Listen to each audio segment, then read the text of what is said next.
আসসালামু আলাইকুম আন্নগো ব্যাকে বালা আসিনি অবশ্যই জানাই দিবেন।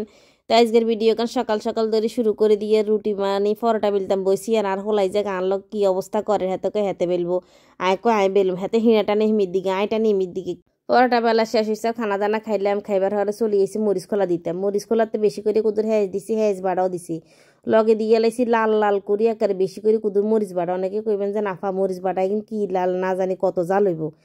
রান্না করে কই দিয়ে এই মরিচগুলো হচ্ছে হাইব্রিডের বড় বড় মোটা মোটা লাল লাল মরিচ আছে না, এগুলো হচ্ছে হিগুনিতে জাল কম হয় কিন্তু দেখতে ভীষণ লাল হয়। তো অনেকে কইবেন যে আফা জাল নেই, এক কানাও জাল নেই, আপনারা খাইছেবেন একবার হইলো। তো বেশি করে কুদুর মরিচ বাটা দিই ফেস টেস দিয়ে এখানে ভালো করে রসুন বাটা টাটা দিই মাখিয়ে লাইছি। একবার হরে এনার লাগে সুন্দর করে যে মাছগুলো কাটি রেখেছিলাম মানে ছোটো মাছ সেই মাছগুলো দিয়ে লাইছি। আমি কিন্তু আবার মাছের মাথা হালাই দিই। অনেকে কইবেন যে নাফা মাছের মাথাতে কত কিছু থাকে আর না মাছের মাথা কিনলে হারাইছেন, ছোটো মাছের মাথাতে বলে কিয়া চোখে জুতি থাকে। তা না করে কইয়ে যে ছোটো মাছের কাঁটা চাবাই খাইবেন ক্যালসিয়াম হইব, ছোটো মাছের চোখের ত্বক মাথার ত্বক কোনো কিছুই নাই। তো যেহেতু মাথাতে কাঁটা বেশি বা কান টানাতে একটু কাঁটার পরিমাণ বেশি এই কারণে মাথাকে হালাই দিই। আঙ্গ পরিবারে কেউ মাথা খাইতে চায় না বুঝছেন নি, এগুলো মাছে খায় না, ছোটো মাছে খাইতে চায় না কাঁটার কারণে। তো এই মাথা থাকলে তার খাইতেই না, এই কারণে কি এর মাথাগুন হালাই দিই। আর মাথা হালাই দিয়ে আর মতন একদিন করি চাইয়েন বুঝছেন নি, এত হোয়াদ এত স্বাদ আর কইবার মতন। তো বেশি করে গুডুর করে কদু দৈন্য হাতও কাটি দিয়ে গেলেছি, দৈন্য হাটা কাটি দিবার হলে একের সুন্দর করে হাতে চুঁয়া দিয়ে মাখিয়ে গেলেছি। অনেকে কমে যে নাফা আর না আদি কিনলে মাখে নে চামিচ দিয়ে মাখতেন হারেন ননি না গো আপুরা বা ইয়ের চামিচ দিয়ে মাখতাম হারে না, আর তো না আদি করলে বেগলি শান্তি লাগে বুঝিনি।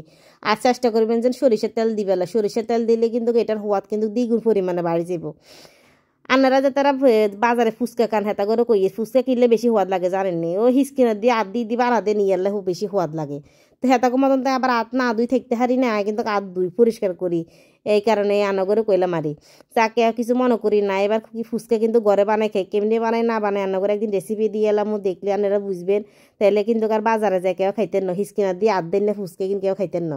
তো অঞ্জনার কইলাম অঞ্জনা দুগা আলু সিলি দিও মা, অঞ্জনা দে আন জানজিরে কাঁচা দিয়ে ঘষি আলু দিয়ে সিলি গেলার কি আর অঞ্জনা কি কারবার করো রে তুই এটা কো মানে বুঝে আজ দেখছি নিয়ে তো আমরা হত্যি সময় করি কো মা গো আজ যে শিখি দেখেন আনেরা যে শিখে দিচ্ছি এ পদ্ধতিতে আর আলু সিলবেন, নতুন আলু সিলবার একবার সহজ টেকনিক হয়েছে এটা বুঝছি না, এত সুন্দর করে চামড়া উড়ে আর কইবার মতন। তো কিন্তু বেশি করে কুদু ফেঁস দিয়ে দিছি দিবার হরে ফেঁস কিন্তু লাড়ি চাড়ি সুন্দর করে বেশি করে মরিচ বাটা দিই এদি কুদু শোল মাছ দিমু। তো অনেকেই কইবেন যে নাফা শোল মাছ কি এরকম, শোল মাছ হচ্ছে আঙ্গ নোয়াখালীর বাসায় কা হইল মাছ বুঝছেন নি, আর এনে শুদ্ধ মাসে কা শৈল মাছ লগে আর টাকি মাছও আছে। তো অনেকের কই দিই যে আমরা কিন্তু বেশিরভাগ শীতকাল আইলে ঝাল টাল একটু বেশি খাই পরিমাণে, আর মরিচ খোলা ভর্তা বা না শাসনি যেটাই কোন এটা খাই একটু বেশি পরিমাণে। তো শোল মাছ আমি আগে দিয়ে সিমগিন কষাই দিছিলাম, কষাই এর হর আবার শোল মাছ বইয়েছি, কিন্তু অনেকে কইবেন যে নাফা দুইবার করে দুই রকমের কষারি দেখলাম বুঝলাম না। আর মাছগিন রান্না করবার আগে অবশ্যই কুসুম গরম পানি দিয়ে কেনা দুই তারপর মাছগিন রান্না করবেন, তাইলে দেখবেন মাছের স্বাদ দ্বিগুণ হয়ে যাব। আপনারা কল্পনাও করতেন হাইতেন না এত পরিমাণে এত স্বাদ বাড়ি যায় মাছের আর কইবার মতন।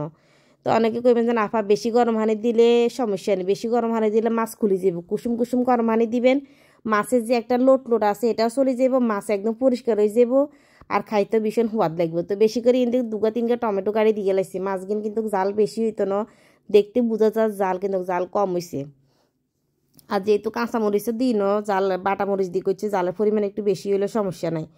আর ইয়ান দিয়ে আমি কিছু পালং শাক বইয়ে দিছিলাম, যদিও পুরোপুরি লাস্ট পর্যন্ত রান্না করে দেখাইতে পারি না সমস্যার কারণে। এটা কিন্তু আমাকে খেতের পালং শাক এক দারুণ একটা পালং শাক, এই কারণে কাটি নয় বেগিন পালং শাক গুঁড়া দেখছি আপনার এরকম কিন্তু খাইতে ভালো লাগে এই কারণে।